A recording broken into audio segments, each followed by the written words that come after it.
I'm thinking about calling it the Osage Flyer, and taking off from the bicycles when I was a kid, the Flyer side. But it's all done in Osage Indian motifs. Everything about it is authentic in terms of the basic stuff. There are endangered things and prohibited things like the eagle parts that are replicas. So the skull on the front, the eagle skull is a replica, a resin replica.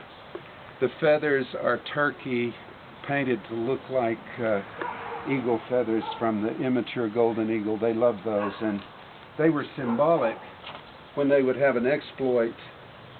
You know, if they stole a horse or killed somebody or hit somebody in the face before they killed them, then they would get an eagle feather. So you get that. The split horn headdress is again traditional to them and many of the Plains tribes. And this is real buffalo scalp there. And they did use steer as well as buffalo. They often use steer because they're not as heavy as buffalo horns.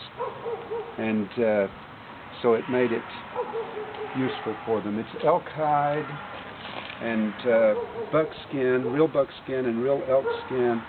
And this is the fur of a river otter that they were very fond of. Beautiful, beautiful fur. Don't know if this fur and hide are going to create controversy or not, but we shall see. And then there are crow feathers here and here that are not endangered, and so they're acceptable, and they love those. The crow was their war bird. They saw him as the death bird with the black. So they were very warlike people. This is called a medicine bundle here, where they would wrap.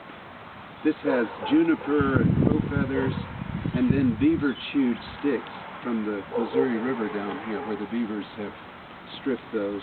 And then there's a skull on there, and that's probably a raccoon skull. This is a river shell. They like this, and seeds. You know, anything that would flow. I love the way this flows in the air. And that's one of my ideas, is to have this in the back with these fluffs. And the human hair from the scalps that they would take. I took these at a wig shop. So it's got the jingles. They traded for these hawk bells and tin cans that they would make these tin jingles out of. And the tomahawk is pretty faithful. It's dulled down so it won't hurt anybody.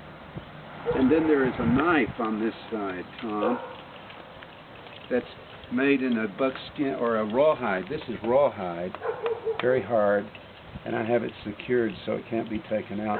And they love these brass tacks. They would use those for decorations as well.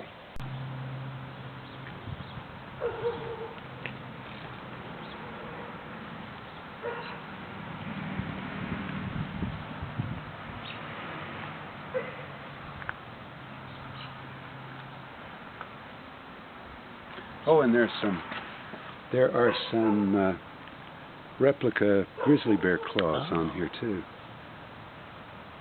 that they were very fond of. This is a rawhide piece in here on this buffalo skull.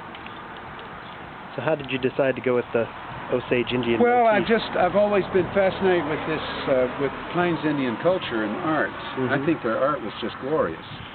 And their beadwork is just some of the most beautiful art in the history of art. Bandu.